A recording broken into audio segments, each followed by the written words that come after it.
Olá, amigos da TV Serra Norte, pessoal do YouTube. Estamos de volta com mais um Mundo do Vôlei. E olha que o programa de hoje está recheado. Tem Pan-Americano, Pré-Olímpico, novidades do Mundial Feminino Interclubes. Tem um monte de assunto para a gente tratar. Então a gente não vai perder tempo e já vai direto falar de Pré-Olímpico Feminino.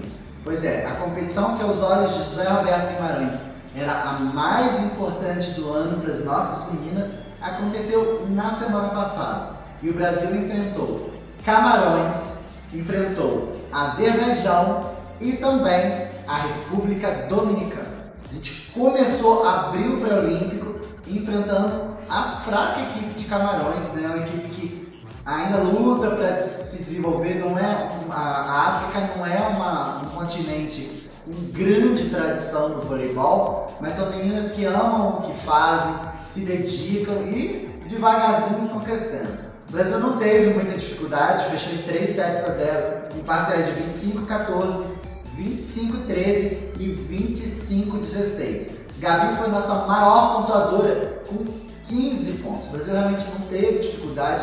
Eu achava que até o Zé Roberto poderia ter ali feito alguns testes, usado algumas reservas, dado aí uma folga para algumas titulares, mas o Zé botou o time titular para jogar o tempo inteiro praticamente, acho que de repente querendo dar ritmo para algumas, no caso da Tandara, né, que voltou a jogar pela seleção brasileira e para surpresa de alguns jogou como ponteira, a oposta foi a Lorene, então talvez com essa mudança aí o Zé Roberto tenha intencionado dar ritmo principalmente para a Tandara. O Brasil não teve dificuldades e venceu com bastante facilidade aí a equipe de Camarões.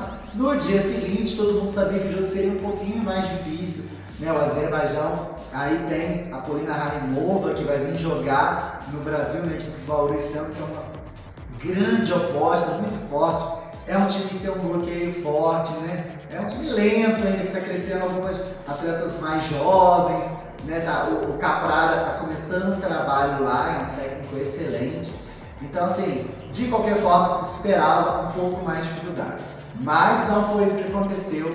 O Azerbaijão botou a quadra no pescoço das brasileiras, que tiveram que suar a camisa para vencer por 3 sets a 2. E as parciais foram de 25-15, desculpe, 25-13, 23-25, 21-25, 25-19 e 15-12 no tie-break.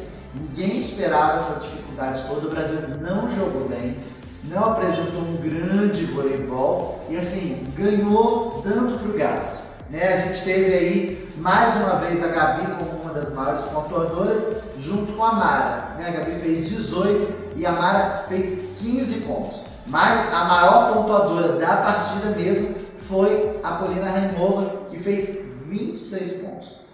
Vamos fazer justiça que assim, a República Dominicana tinha vencido o Azerbaijão um dia antes, com extrema facilidade. O Azerbaijão não entrou em quadro. E nessa partida contra o Brasil, elas jogaram bem melhor do que na estreia. Né? Não dá para comparar um jogo com o outro. Tem muita gente que falou, nossa, a República Dominicana deu uma coça no Azerbaijão, o Brasil quase perde para o Azerbaijão, que vergonha. Tá, o Brasil não jogou bem, né? Como eu falei, não conseguiu se encontrar em quadra, não apresentou o seu melhor voleibol, mas por outro lado, o Azerbaijão jogou muito, a Raimova jogou pra caramba, virou quase todas as bolas. Então, assim, mérito delas nessa dificuldade que o Brasil passou, mas o Brasil realmente não mostrou o seu melhor voleibol. Já no sábado, a gente teve a final do pré-olímpico, né? O Brasil tinha vencido os 2 jogos e a mesma coisa a República Dominicana, que não havia perdido set algum na competição. Então, quem ganhasse ali, né, seria realmente o classificado para os Olimpíadas. E todo mundo sabia que seria um jogo muito difícil. Primeiro que o Brasil não convenceu nos 2 primeiros jogos, jogou ali que meio a boa. E a República Dominicana cresceu muito de rendimento nos últimos anos, né? E já tinha vencido o Brasil na Liga das Nações desse ano, né? A República Dominicana jogando completa, inclusive com a Castilho voltando depois de ter sido mamãe. E já o Brasil aí com a Tandara ainda sem ritmo de jogo, né? Sem algumas jogadoras, né, A Sheila e a Fabiana, que deverão compor o grupo futuramente, a Camila Bright, que parece que vai voltar também. Então, o Brasil ainda não estava lá 100%.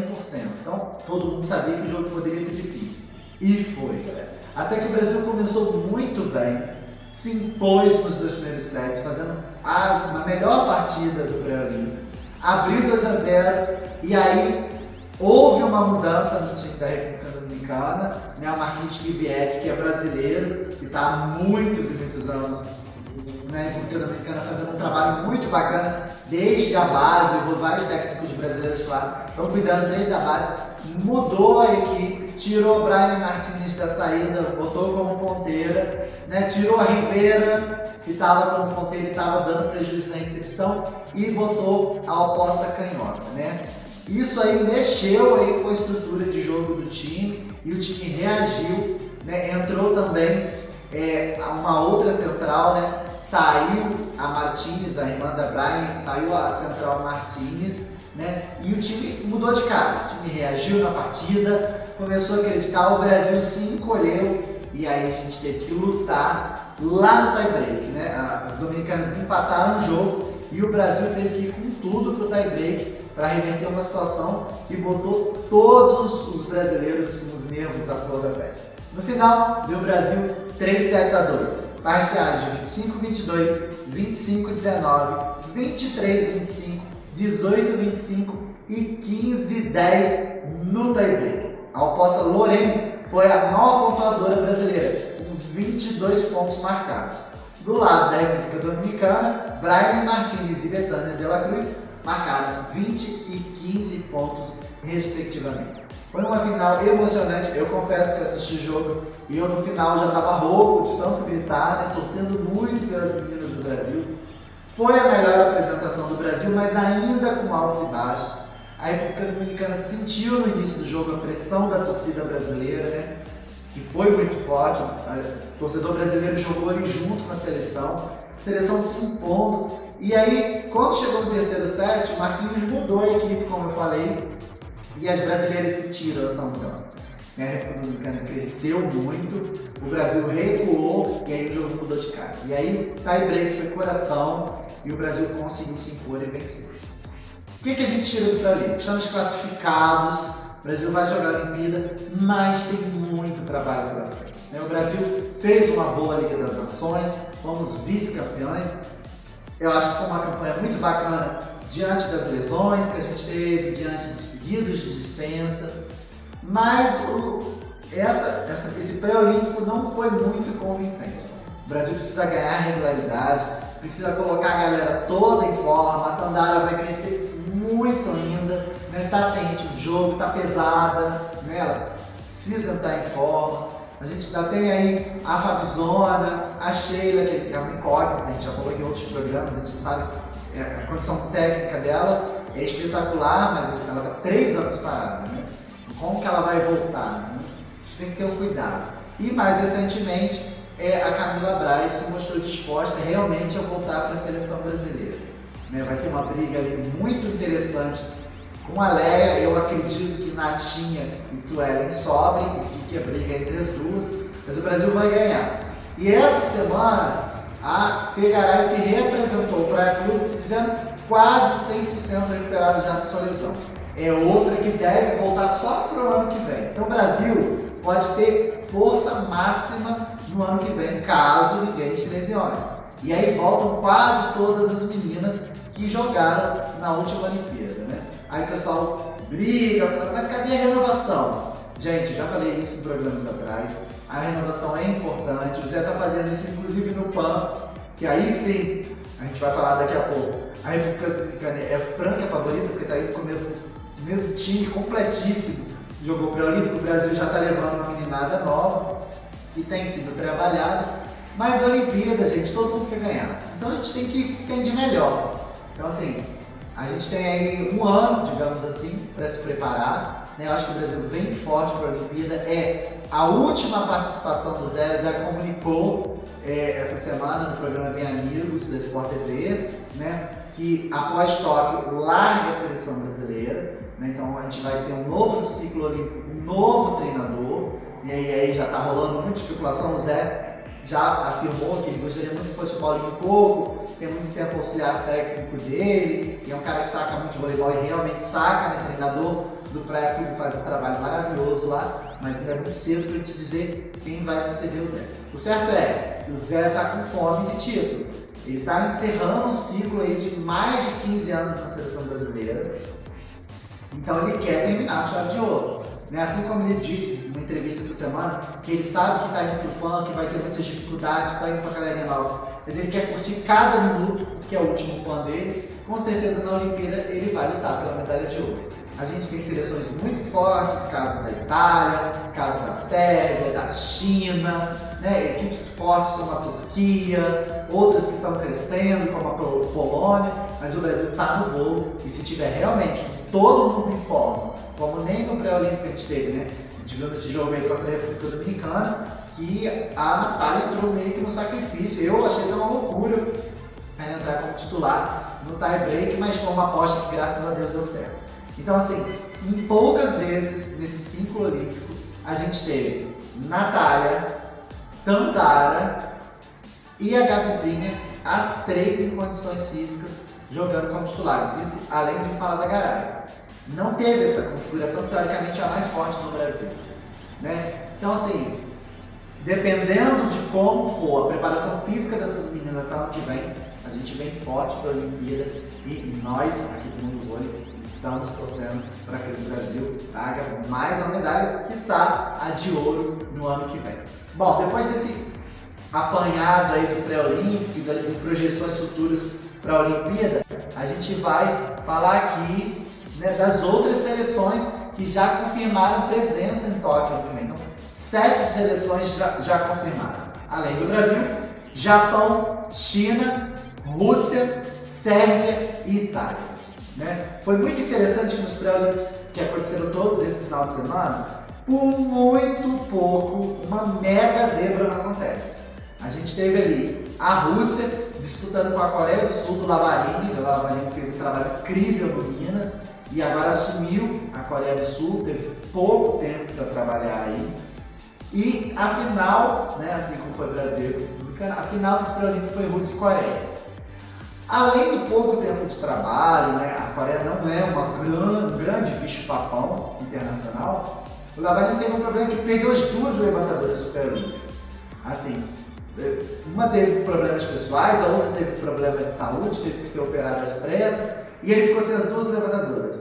Ele tirou da aposentadoria uma levantadora de quase 40 anos, trouxe mais uma menina novinha, arrumou o time, teve praticamente 2, 3 treinos para arrumar o time e foi para o pré-olímpico. Conclusão, a Coreia teve 2-0 e vencia o terceiro set por 22-18. Por muito pouco, a Coreia do Sul mete 3-0 e elimina a Rússia, que ia ter que disputar um outro qualificatório para a Olimpíada em janeiro. Muito pouco. Foi assim, uma surpresa para todo mundo, ninguém esperava esse rendimento. Só que a Rússia, que já tem história de grandes iradas, como fez, infelizmente ninguém gosta de lembrar, naquele 24-19 contra o Brasil nas Olimpíadas, né? Virou e fez 3-2 eliminando a Coreia. Eu acho que o Lavarini merece todos os méritos do mundo. É um grande treinador. Eu colocaria como uma das possibilidades de sucessão do Zé Roberto Guimarães. Acho que ele tem tarimba para isso, tem experiência internacional e já mostrou que tem competência. É claro, a gente tem grandes técnicos brasileiros, assim como o próprio Paulo Coco, o Spencer Lee, o Luiz Omar de Moura, grandes técnicos por aí que podem fazer esse trabalho também. Mas eu acho que o Lavarini não pode ser descartado. Ele é um cara muito visionário, tem feito trabalhos incríveis em todas as equipes que ele tem passado e já mostra uma grande identificação com o voleibol brasileiro. Então essas 7 equipes já estão na Olimpíada: Japão, Brasil, China, Rússia, Sérvia, Itália e Estados Unidos. As outras equipes vão ser conhecidas só em janeiro, na repescagem mundial aí, que a gente vai ter algumas repescagens mundo afora. Bom, depois a gente falar em pré-olímpico, expectativa para a Olimpíada, a gente vai mudar o foco agora e vai falar de Pan-Americanos, Jogos Pan-Americanos, e do masculino. O masculino foi representado por uma seleção mista, com novos nomes que estão surgindo no cenário brasileiro, como o Abuba, o Thiaguinho, o Rogerinho Líbero, novos nomes, Cledenilson, a galera nova que está chegando muito talentosa, mesclada aí com alguns figurões como o central Éder, o ponteiro Lucas Locke, que fez parte da seleção brasileira na Liga das Nações, e o Brasil parecia que ia fazer um grande Pan-Americano. Parecia, mas não foi bem o que aconteceu. Bom, a gente começou o Pan-Americano jogando contra o México e venceu razoavelmente bem, com 3 sets a 1 com parciais de 25-23, 25-19, 22-25 e 25-22. O grande destaque foi o oposto canhoto Abuba, que fez 20 pontos na partida. O Brasil entrou em quadra com Thiaguinho, Abuba, Matheus, Éder, Lucas Locke, Rodriguinho e Rogerinho. Uma estreia nervosa, isso é normal. O México deu até um certo trabalho, mas o Brasil mostrava alguns problemas de desentrosamento, principalmente do Thiaguinho com alguns jogadores do time. O time às vezes se perdia em quadra, o que é natural. Na segunda partida a gente enfrentou o Chile, que foi uma grande zebra, que derrotou na estreia os Estados Unidos, quase nunca na história aconteceu. O Chile tinha derrotado os Estados Unidos e o Brasil já entrou meio precavido, sabendo que o jogo não seria fácil. O Chile não tem tradição no voleibol masculino, mas todo cuidado é pouco. E o Brasil repetiu 3 sets a 1, fazendo parciais de 25-22, 22-25, 25-16 e 25-17. Nos 2 últimos sets, o Brasil se mostrou mais forte e ganhou com facilidade. Abubakar mais uma vez fez 19 pontos, mas foi seguido do Matheus, o central, que fez 18. Então já houve uma distribuição um pouco melhor aí, o Brasil convenceu um pouco mais. Chegou a vez dos Estados Unidos para fechar a fase classificatória e dizer quem seria primeiro ou segundo grupo. O Brasil fez uma partida bastante complicada, teve quase derrotado, mas conseguiu virar o jogo com uma mudança tática e venceu por 3 sets a 2.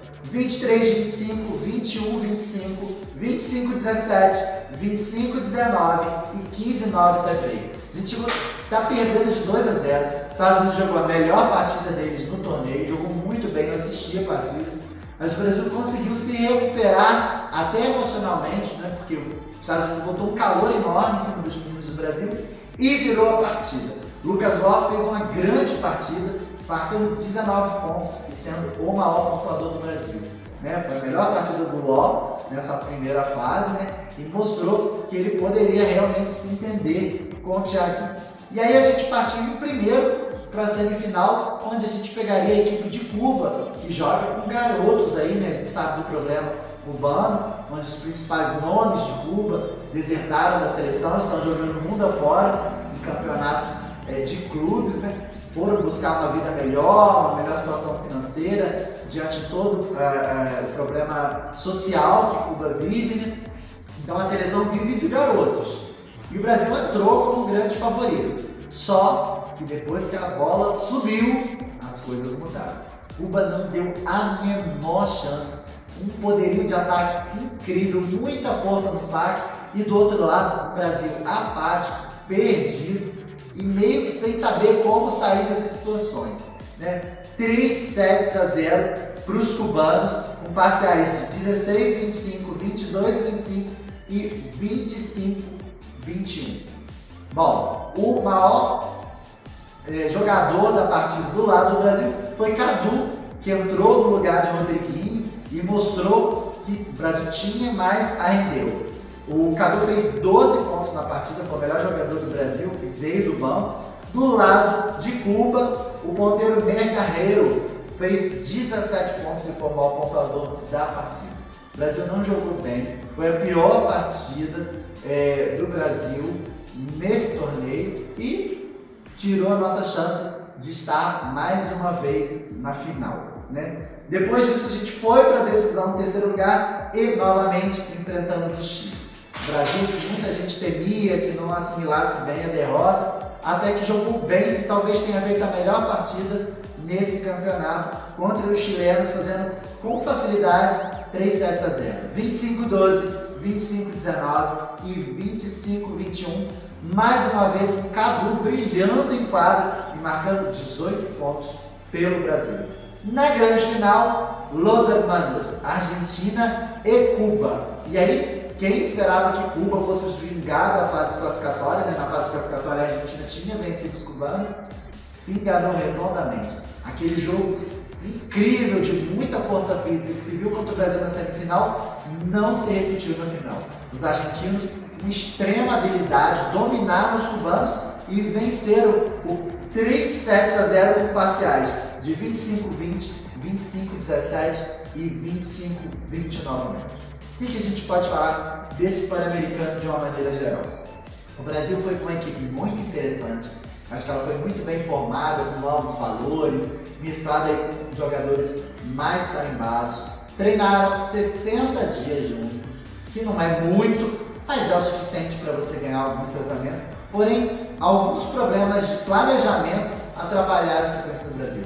Antes do Pan-Americano, esses meninos não fizeram um amistoso sequer, né? Então, o Brasil entrou em quadra sem ritmo de jogo e numa competição muito curta, que dura menos de uma semana, né? Isso com certeza pesou muito o Brasil. A gente tem meninos maravilhosos, não podemos culpar esses meninos, né? Eles foram meio que jogados numa fogueira, né? Faltou o planejamento melhor para esse time, mas é um time que revela grandes valores aí, os centrais do Minas, o Abuba, que vem jogando muito bem, o Rogerinho, que é um líbero maravilhoso, pequenininho, mas que tem muito voleibol. Então, assim, não dá para julgar pelo resultado. O bronze não era o que nós esperávamos, todo brasileiro gostaria de ver o Brasil nessa final, mas a gente tem que dar o braço a torcer. A Argentina tem feito um trabalho incrível nesse time, que foi campeão pan-americano. A gente tem 2 jogadores que vão vir jogar no Brasil, né? O pequenino levantador que tem mãos mágicas, né? Que é o futuro da seleção argentina, e o Ian Martínez, que é um ponteiro passador de muita técnica. Os dois vão jogar juntos no Rio de Janeiro e prometem causar aqui na nossa próxima Superliga. Parabéns aí aos argentinos, parabéns para os meninos do Brasil também, que dentro de suas limitações fizeram um campeonato muito bacana e mostraram que a gente tem aí muita lenha na fogueira para renovar o voleibol masculino. A seleção do PAN ficou assim: o MVP foi o oposto argentino, Nicolas Bruno, que fez um grande campeonato, ele canhoto, um jogador muito rápido. O oposto foi Maurice Torres, de Porto Rico. O levantador, Matias Sanches, o argentino, que vai jogar aqui no Sesc Rio de Janeiro. Os ponteiros, Cadu do Brasil, Cadu que começou no banco, né, e se tornou titular na fase final da competição, no lugar do Rodriguinho. E o Vicente Parraguirre, do Chile. Os centrais, Roamy Alonso, de Cuba, e Lilian Osoria, também de Cuba. E Cuba dominando o meio de rede. E o livre, Sebastián Castillo, do Chile. Então a gente teve aí poucos, mas tivemos aí o nosso querido Cadu na seleção do Pan-Americano. Eu acho que a gente pode melhorar muito esses meninos. Muito mais voleibol do que foi realmente apresentado, mas é questão de um planejamento melhor a ser feito aí pela nossa querida CBV, né? Bom, depois de falar de pré-olímpico e de pan-americano, a gente vai dar um giro por aí no saque rápido.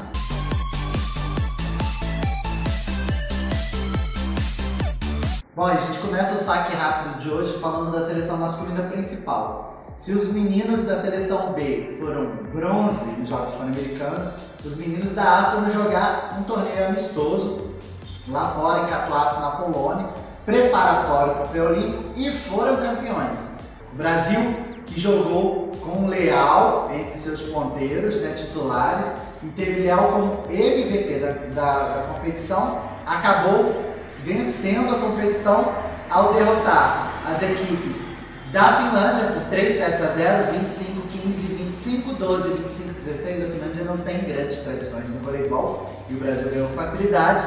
A Polônia, as donas da casa, com Leão e quadra e tudo, por 3 sets a 1 com parciais de 25, 20, 21, 25, 29, 27 e 25, 22. E no final, no sábado, a Sérvia por 3 sets a 0, com Atanasjevic e tudo dentro de quadra.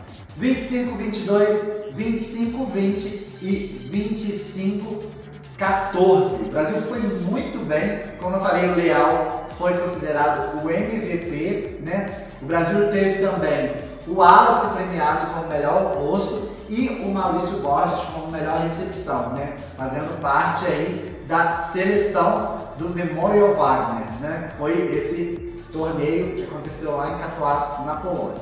O Brasil está muito bem, a gente falou depois dessas finais da Liga das Nações, que não foi o resultado que a gente esperava, o Brasil não se apresentou tão bem, apesar de estar com força máxima, mas é um período de adaptação do próprio Leal à equipe, né? É um estilo de jogo um pouco diferente do que ele está acostumado, ele vai ser muito exigido na recepção, que não é o ponto forte dele, mas o Brasil está se adaptando. É claro que não dá para... Nossa, o Brasil foi campeão no torneio com a Polônia e a Sérvia, estão lá no topo. Não, não é isso. Era um torneio amistoso. Claro que todo mundo ainda não está 100%, né, o que vai valer o pré-olímpico, mas já deu uma mostra que nosso trabalho está aí mostrando grandes frutos e eu acho que o Brasil leva esse pré-olímpico. Eu acho que o adversário mais difícil vai ser a Bulgária, mas a gente consegue vencer e eu acho que a gente está em Tóquio em 2020 com certeza para lutar pela medalha de ouro. Né? O Brasil é sim um dos grandes favoritos e a gente está no caminho certo. Parabéns aos meninos, parabéns ao Leal, que não é fácil, está com uma pressão muito grande, é um grandíssimo jogador, é talentosíssimo, muito potente, mas está com uma pressão de jogar e ser o grande nome da seleção brasileira, que não é fácil para ninguém. Então, ter sido MVP aí foi muito bacana para ele. Bom, depois a gente falar da seleção principal, da seleção B, a gente vai falar agora da Sub-19, que acabou de disputar o desafio internacional, se preparando para o Mundial dessa categoria, né? O desafio internacional teve outros países jogando aí, participando com a Sub-19 e também a participação da equipe adulta do São José, né, que vai jogar esse ano a Superliga B, aí está com grandes projetos, meu amigo William Santamaria, que está coordenando a equipe, aí é o técnico da equipe, fazendo um grande trabalho. E o torneio foi muito bacana, uma preparação muito legal, não só de grandes equipes Sub-19, mas tendo também uma equipe adulta, o que dá um novo tom para esses meninos aí e que é muito importante para o Campeonato Mundial. O Brasil acabou chegando à final, mas perdeu para a equipe de São José por 3 sets a 2. Parciais 25, 17, 22, 25, 25, 21, 15, 25 e 15, 12. O jogo foi disputadíssimo aí, mas São José acabou levando esse título. São José que está se preparando aí para a Copa São Paulo, Campeonato Paulista, grandes competições aí nesse ano de 2019. A seleção do torneio ficou assim: o levantador Gustavo Orlando, da seleção brasileira, o oposto Darlan, também da seleção, os ponteiros Nathan Krupp, do Brasil, e Thiago Vanoli, do São José Vôlei. Os centrais foram Léo Andrade, do Brasil, e Renan Lewandowski, do São José. O líbero Tobias, da Argentina, e o MVP Nathan Krupp, do Brasil. Muito bacana, eu acho que é uma preparação muito interessante, né, para dar ritmo de jogo para esses meninos, e a gente está na torcida aí para que essa nova geração do voleibol brasileiro traga ainda mais alegrias para todos nós aqui que estamos na torcida por cada um deles aí. Então, toda a força do mundo, um beijo do mundo do vôlei para vocês, meninos, toda a sorte do mundo para vocês. Para a galera de São José também, William, aguardando a nossa entrevista, hein? Bom, parabéns para as equipes. E fechando o saque rápido, a gente vai para uma notícia muito legal agora, que o Dentil Praia Clube foi novamente convidado para participar do Mundial Interclubes de Vôlei Feminino. E a equipe aceitou e, junto com o Minas Tênis Clube, irá representar o Brasil no Mundial, que acontece de 3 a 8 de dezembro na cidade de Ningbo, na China. A China está se tornando assim o grande templo do voleibol feminino mundial, né? Quase todos os grandes torneios internacionais estão acontecendo lá.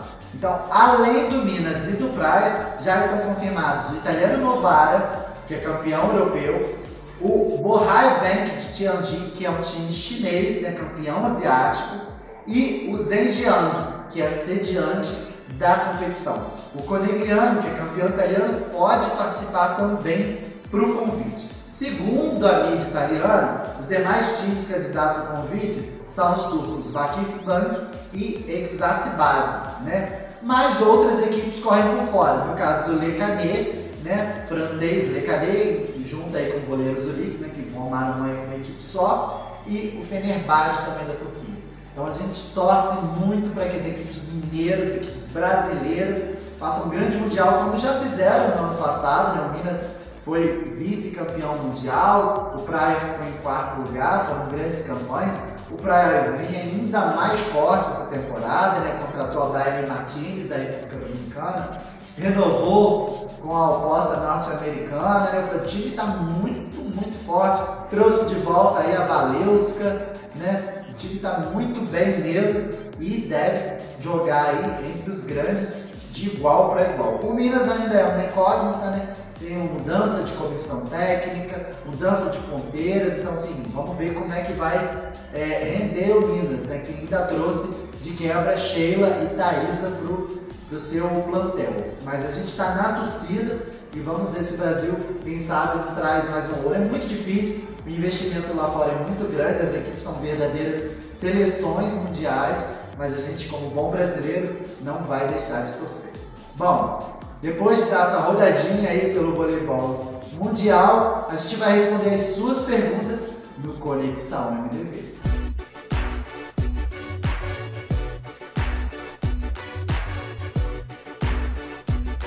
Bom, e a gente começa o Conexão de hoje respondendo ao Júlio Melo. O Júlio pergunta assim: que time foi esse do Brasil no PAN? Decepcionante. Júlio, não é bem assim, né? O time é muito bacana, como eu falei, né? Tem meninos muito bons. O Abuba vai indo jogar na Europa, agora vai jogar na Itália. É um canhoto muito forte, que tem muito a crescer. O Thiaguinho, eu acho que ele ainda tem muitos altos e baixos, precisa amadurecer mais. Tem alguns problemas de precisão, algumas escolhas não muito corretas, mas é um levantador que joga com muita velocidade, é um jogador interessante. Os centrais do Minas são centrais fortes, têm um potencial físico muito bacana, uma boa técnica, também vão crescer muito. Né? O Cadu aí, que já joga na Itália há algum tempo, é um bom ponteiro, Rodriguinho, então tem uma galera nova, Rogerinho, líbero excelente, né? Jogou tanto tempo agora no Minas, a gente tem grandes nomes aí, a seleção é sim muito boa, tá? Só que houve esse problema de planejamento, né? A seleção treinou e não jogou, né? E aí foi para uma competição de tiro curto e sentiu a falta de ritmo, né? Mas assim, claro que todo torcedor quer o ouro sempre, mas eu acho que os meninos foram bem, conseguiram aí o bronze, né? A gente gostaria de mais, sim, mas não dá para dizer que foi decepcionante, que foi horrível, não é por aí. Eu acho que os meninos têm que ser poupados de uma crítica mais dura, porque eles têm voleibol e ainda vão trazer muitas alegrias para nós brasileiros. O João Pedro Lousano pergunta: que virada é essa da Rússia contra a Coreia?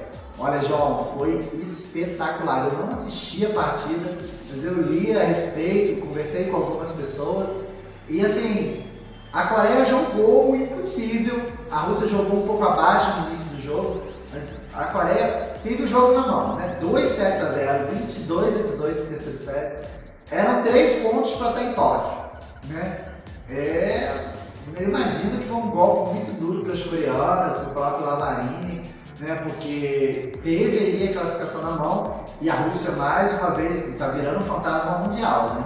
Depois de ter assombrado o Brasil, agora assombrando a Coreia, mais uma vez teve essa grande virada. Foi um jogo espetacular, uma virada heróica, né? Sensacional mesmo, sair de um 2-0, 22-18 e ainda ganhar o jogo do tie-break, que é para dar muita moral para esse time russo.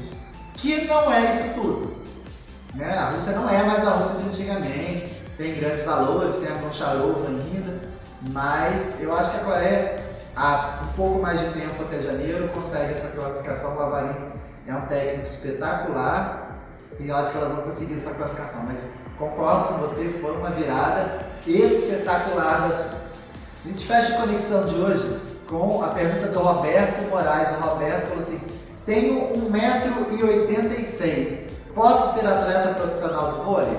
Roberto, olha, 1,86 m, teoricamente eu diria que você vai ter que ser livre, mas isso é muito, eu estaria limitando muito seu potencial, né? Hoje em dia a gente vê atletas mais baixos mostrando a qualidade, né? A gente vê a Argentina aí com atletas não com a estatura ideal, né? A maioria dos atletas da seleção adulta da Argentina são bem mais baixos que a média mundial, com voleibol de altíssimo nível, né? A gente tem o Honorato aí, que é um ponteiro que jogou a Copa Pan-Americana, um menino de grande talento, é um ponteiro baixo para os níveis internacionais, mas que está jogando aí, né? O nosso líbero Rogerinho, menos de 1,70 m, né? Então, assim, independente de você ser líbero ou não, eu não sei em que posição que você joga, você não falou pra gente, mas não desista, cara. Se for teu sonho, mete a cara, corre atrás, treina muito, se dedica, bota o coração ali na bola que você vai conseguir, tá? 1,86 m não é nenhum anãozinho e dá sim para você ser atleta profissional. Agora tem que correr atrás, tem que mostrar que realmente tem talento. Bom, a gente termina a conexão aqui. Lembrando a todos vocês, participem, mandem perguntas, podem mandar lá para o nosso Facebook, né, o @FaceMundo do Vôlei, para o nosso Twitter, pode mandar também para o nosso canal direto, no nosso canal do YouTube, que é o Mundo do Vôlei. Mandem suas perguntas, porque o Conexão MDV foi criado para você ter voz no nosso programa, né? Você perguntar, tirar suas dúvidas, a gente está aqui para responder. Então, participe, que a gente vai com certeza falar da sua pergunta aqui no ar. Depois do Conexão, a gente vai falar um pouquinho do mercado do vôlei, que andou meio agitado essa semana. Apesar de a gente já estar aí com a maioria dos times já montados, algumas novidades interessantes no mercado do vôlei. Bom, a gente começa com a notícia internacional. Durante o jogo do Brasil contra a República Dominicana, nós ficamos sabendo que o Dinamo do Kazan, uma grande equipe lá da Rússia, contratou a dominicana Betânia de la Cruz. Betânia de la Cruz chegou a ser sondada aí pelo Praia Clube, né? Mas acabou aí fechando com o Dinamo do Kazan. Ela que está em grande forma depois de alguns anos meio irregulares, mas ela voltou a jogar o seu grande voleibol, jogou muito no pré-olímpico, na Liga das Nações. É uma jogadora interessantíssima, muito forte fisicamente, boa tecnicamente também. E eu acho que vai trazer grandes felicidades aí pro pessoal de Kazan, né? O Xangai anunciou duas estrangeiras e de peso, a ponteira Jordan Larson dos Estados Unidos e a oposta Lippmann da Alemanha, uma dupla bem forte para o Xangai, que disputa mais aí uma temporada do campeonato chinês. O Bergamo italiano anunciou a brasileira Samara que já rodou algumas equipes, inclusive jogou no Roleiro Zurich, né, comandada pelo técnico Anderson Rodrigues. A Samara, que já passou por Osasco, grandes equipes brasileiras, vai jogar na Itália pelo Bergamo. O PAOK da Grécia anunciou Carol Buquerque, ex-levantadora de Osasco, está aí com quase 40 anos, vai para a sua experiência internacional jogar na Grécia, né? Muito bacana aí essa nova experiência da Carol. O Hisamitsu Springs está levando o Fabizona. A Fabizona ainda não oficializou, mas nos próximos dias deverá estar vindo a público oficializar sua transferência do Praia Clube para o Hisamitsu Springs, ela que vem para o lugar da central norte-americana Ari Candeiro. O Curitiba anunciou a líbero Jorge que foi para as redes sociais, falou que tinha saído do Minas, estava muito triste, chateada, porque não recebeu nenhuma proposta decente para continuar, falou que ia largar o voleibol. Valeu teu show, Georgia, tá indo para o Curitiba, a gente deseja que você faça um grande trabalho lá, mostre seu voleibol, tenha chance de desenvolver todas as suas habilidades no time lá de Curitiba, do Paraná, né? E fechando o mercado, o Sesc Rio de Janeiro anunciou mais uma peça para sua nova equipe. Depois de muitos anos, volta ao Rio de Janeiro a oposta Renatinha. Renatinha que jogou o último Superliga para o Brasil e estava sem time nenhum, vinha treinando aí com o Rio de Janeiro, fechou a próxima temporada com a equipe carioca. Tá bom? A gente, sempre que tiver alguma novidade no mercado, a gente vai estar passando para vocês. Como eu falei, essa é uma época agora que as coisas vão estar mais devagar. Mas sempre que surgir alguma coisa, a gente traz direitinho para você. Agora vamos correr, pegar papel, caneta, celular, o que vocês quiserem anotar, porque tem vários jogos, tem pré-olímpico, pan-americano e tudo sendo transmitido para vocês aí agora durante essa semana. Bom, pelo Pan-Americano Feminino, o Brasil começou ontem e estreou contra Porto Rico, né? A gente não está falando do jogo, porque o programa foi gravado antes do jogo, né? Então não tem como a gente falar. A gente torce muito que o Brasil tenha vencido bem Porto Rico. Hoje também já jogou contra a Argentina, né? Então, assim, 2 jogos que já se passaram, mas vocês podem ficar ligadinhos, porque amanhã, às 15 horas, tá ao vivo, tanto no Sport TV 2 quanto na TV Record, a gente tem um clássico aí de Brasil e Estados Unidos. Nenhuma das duas seleções estão com times completos, mas sempre é Brasil e Estados Unidos. Então fica ligadinho aí, amanhã, 15 horas, Brasil e Estados Unidos. Depois no sábado a gente tem as semifinais do Pan-Americano e no final, e aí no domingo, a grande final. Sempre na Sport TV e na TV Record. Então assistam amanhã, 15 horas, Brasil e Estados Unidos, e aí vocês vão ficar sabendo, se Deus quiser, do Brasil na semifinal, qual o horário direitinho e também da grande final. Pelo pré-olímpico masculino, o Brasil começa amanhã a jogar contra Porto Rico. Às 11 horas da manhã, a gente tem Brasil e Porto Rico, tá? Fiquem ligados, porque o Brasil vai estar rumo a Tóquio e a gente tem certeza que os meninos vão conseguir essa vaga aí, tá? Ligadinho aí na Sport TV. No dia 10, no dia seguinte, a gente tem Brasil e Egito, também às 11 horas. E fechando a participação do Brasil, que deve ser o grande jogo aí no final de semana, né, o jogo de vida ou morte, a grande final do torneio pré-olímpico, Brasil e Bulgária, às 2h30 da tarde, tá, galera? 2h30 da tarde, no dia 11, ao vivo na Sport TV, Brasil e Bulgária. Bom, falamos que o programa estava grande, está grande mesmo, e a gente vai trazer mais novidades. A galera que acompanha a gente, lembra do Personalidades do Vôlei? Então, aquele quadro que muita gente gostava, está voltando reformulado. A gente vai trazer entrevistas de grandes nomes para vocês e já vocês vão ter novidades. Eu vou ficando por aqui, mas semana que vem eu espero vocês mais uma vez. Um beijo grande e até lá!